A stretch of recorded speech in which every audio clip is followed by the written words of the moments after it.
안녕하세요 여러분. 밤새 잘 주무셨나요? 7월 22일 토요일입니다. 한 주가 진짜 빨리 지나가는 것 같습니다. 오늘도 주말의 아침 하루 한 말씀으로 거룩한 주일을 준비하는 하루를 함께 시작하도록 하겠습니다. 오늘 우리에게 주신 말씀은요, 창세기 24장입니다. 57절로부터 67절 끝절까지의 말씀 제가 봉독해 올리도록 하겠습니다. 그들이 이르되 우리가 소녀를 불러 그에게 물으리라 하고 리브가를 불러 그에게 이르되 내가 이 사람과 함께 가르느냐? 그가 대답하되 가겠나이다. 그들이 그 누이 리브가와 그의 유모와 아브라함과 종과 그 동행자들을 보내며 리브가에게 축복하여 이르되 우리 누이여 너는 천만인의 어머니가 될지어다. 내 시로 그 원수의 성문을 얻게 할지어다. 리브가가 일어나 여자 종들과 함께 낙타를 타고 그 사람을 따라가니 그 종이 리브가를 데리고 가니라. 그때 이삭이 부엘라 헤로이에서 왔으니 그가 네게부 지역에 거주하였습니다. 이삭이 저물 때 들에 나가 묵상하다가 눈을 들어 보매 낙타들이 오는지라. 리브가가 눈을 들어 이삭을 바라보고 낙타에서 내려 종에게 말하되 들에서 배회하다가 우리에게로 마주 오는 자가 누구냐? 종이 이르되 이는 내 주인이니이다. 리브가가 러울을 가지고 자기의 얼굴을 가리더라. 종이 그 행한 일을 다 이삭에게 아뢰매 이삭이 리브가를 인도하여 그의 어머니 사라의 장막으로 드리고 그를 맞이하여 아내로 삼고 사랑하였으니 이삭이 그의 어머니를 장례한 후에 위로를 얻었더라. 아멘. 주님의 말씀입니다.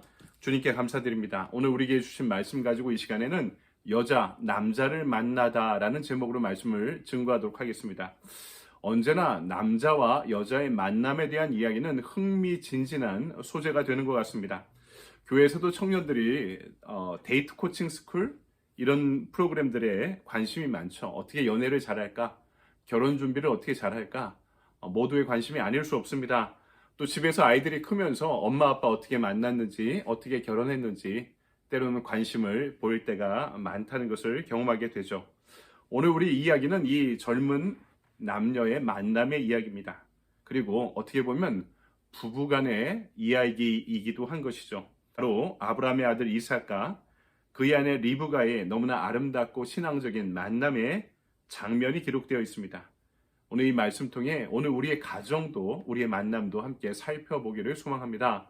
먼저 리브가가 등장하죠. 하나님의 음성에 순종할 수 있는 여인 리브가에 대해서 알려주고 있습니다. 오늘 말씀에서 신앙의 조상이었던 아브라함이 늙죠. 이제 부족의 미래를 위해 친애하던 노복 엘리에젤에게 미션을 줍니다. 이 땅 가나안이 아니라 내 고향으로 찾아가서 여호와를 믿는 집안의 며느리를 데리고 와라. 그 여인을 찾아오라. 아주 중요한 부족을 위한 미션을 내립니다. 아브라함의 신앙을 본받은 늙은 종 엘리에셀은요, 매우 신실한 사람이었습니다. 이 엘리에셀은 아브라함이 어느 정도 신뢰했냐면 아들이 없을 때 하나님 앞에서 내 종 엘리에셀을 나의 후계로 삼겠습니다 라고 이야기할 정도로 양자로 삼아서 이 가업을, 이 부족을 이어가게 하려고 할 정도로 신뢰하던 종이 분명했습니다. 이 신실한 종 엘리에젤은요, 주인의 명에 따라서 아주 먼 거리 갈대아 우르를 찾아서 떠납니다. 처음 가는 지역에다가 너무나 척박한 상황이었죠. 그래서 어떻게 이런 여인을 찾을 수 있을까 고민하면서 기도하죠.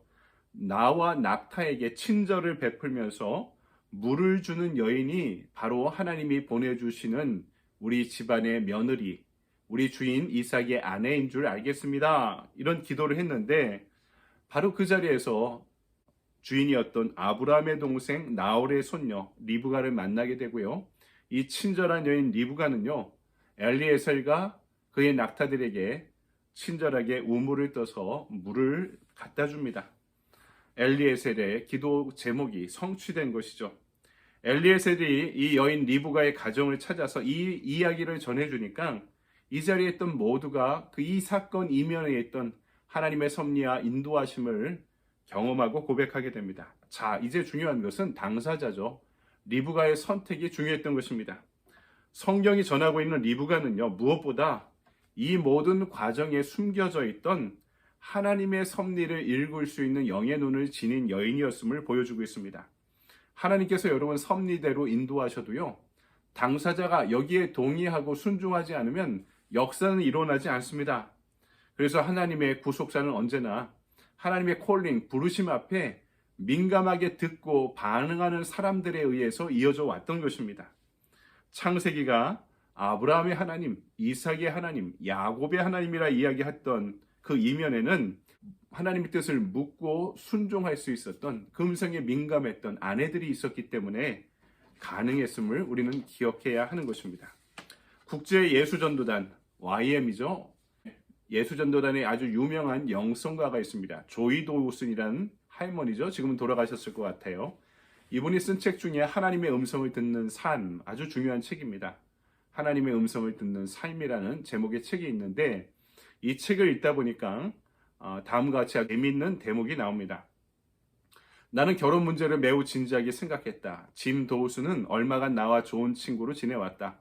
그러나 어느 날 짐이 우리의 장래를 두고 나와 깊은 교제를 나누고 싶다고 말해왔을 때 나는 하나님이 만일 내가 이 사람과 결혼하기를 원하신다면 두 가지 일이 일어나야 된다고 생각했다. 첫 번째, 결코 흔들리지 않는 깊은 확신을 주실 것과 두 번째, 하나님이 나로 짐과 사랑에 빠지도록 해주시는 것이었다. 내가 하나님의 인도하심을 구했을 때 하나님께서는 정말로 두 가지 모두에 대해 내게 큰 역사를 행하셨다.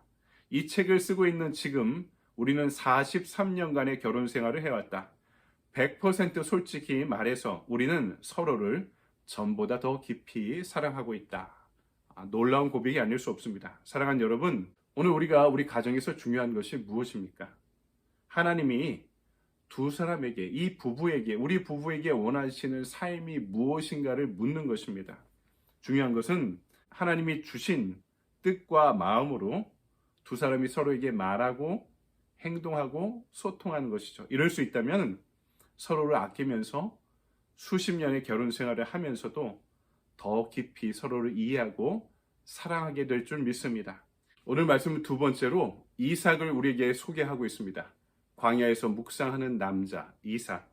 이삭은 성경에서 그리 도드라져 보이는 사람은 아닙니다. 그에 대한 기록도요 많지 않고요. 파란만장한 인생을 살아갔던 것 같지도 않습니다.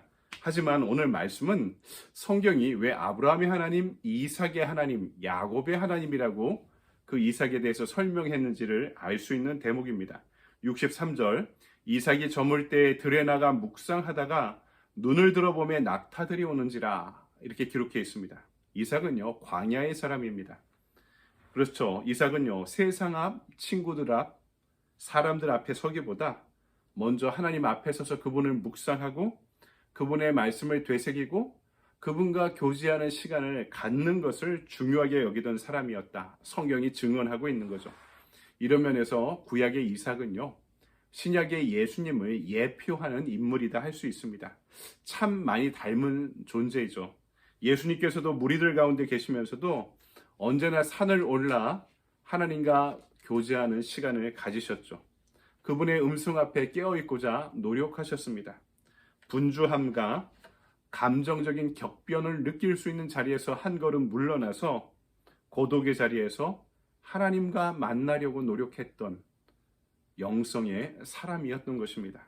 한마디로 이 시대의 남자들이 이런 이삭의 모습을 배워야 합니다. 결혼하고 가정을 가지면 필히 인생의 세파를 경험하게 되죠. 우리 가정이 흔들리는 경험을 하게 됩니다. 이 와중에도 하나님과의 깊은 만남 가운데 그 세파에도 흔들림 없이 아내와 가정을 지킬 수 있는 그런 담대한 남편들이 되길 소망합니다. 언젠가 기독교 잡지에서 아이스크림이 되찾아준 행복이란 제목의 짤막하지만 감동적인 글을 읽은 적이 있어 소개하면서 오늘 말씀을 정리합니다. 미국에서 서로 사랑하던 노년의 부부가 있었습니다. 그런데 어느 날 갑자기 아내에게 심각한 치매가 오기 시작하면서 이 가정의 비극이 시작되었습니다. 병이 심해지자 남편과 자녀들도 몰라보게 되었던 것이죠. 그러자 자녀들은 낙심해 병원을 찾는 일이 뜸해지게 됩니다. 그래도 남편은 일터에서 퇴근할 때마다 평소 아내가 좋아하던 아이스크림을 사들고 날마다 병원을 방문했다고 합니다. 그때마다 하나님께 이렇게 기도합니다. 하나님, 한 번만이라도 좋습니다. 단 한 번만이라도 제 아내가 저를 좀 알아봤으면 좋겠습니다. 하지만 아내는 나아질 기미를 보이지 않았던 것이죠. 그러자 남편은 기도 제목을 바꿉니다. 하나님, 이제는 아내가 나를 몰라봐도 좋습니다. 그저 단 한 번만이라도 나를 사랑한다는 말을 듣고 싶습니다. 어느 날 남편이 장미꽃과 아이스크림을 사들고 또 병원에 찾아갔습니다. 한참 대화를 나누던 중에 남편이 아내에게 묻습니다. 내가 누구요? 그러니까 아내가 뜻밖의 대답을 합니다. 당신은 나의 새로운 사랑이에요. 눈물을 흘리면서 남편이 이렇게 대답했다고 합니다. 나에게도 당신은 새로운 사랑이에요. 이 글은 이런 문장으로 끝나고 있습니다. 나는 오늘도 아이스크림을 들고 나의 새로운 사랑을 찾아간다. 사랑하는 부부일수록 함께 하나님의 음성을 분별하길 소망합니다. 인도하시는 그분의 손길에 순종할 수 있게 되기를 소망합니다. 세상의 폭풍 앞에서도 우리를 보호하시고 인도하시는 하나님의 손길을 이 두 부부가 사랑하는 사람들이 함께 경험할 수 있다면 무엇이 두렵겠습니까? 오늘 이 사랑하는 두 사람이 하나님의 음성을 분별하며 서로가 사랑하는 신앙의 평생의 동지로 아름답게 성장하게 되기를 주님의 이름으로 간절히 축원드립니다. 아멘. 적용의 질문입니다. 오늘 우리의 가정을 돌아봅시다. 부부의 만남과 결혼 생활에 함께 하신 하나님의 인도하심을 고백해 봅시다. 오늘의 액션 플랜입니다. 주말을 보내면서 부부간에, 부모와 자식 간의 가족들이 서로에게 사랑합니다, 고맙습니다, 하나님 안에서 함께 고백해 갈 수 있는 하루가 되길 바랍니다. 여러분도 사랑으로 충만한 하루 보내시길 바랍니다. 감사합니다.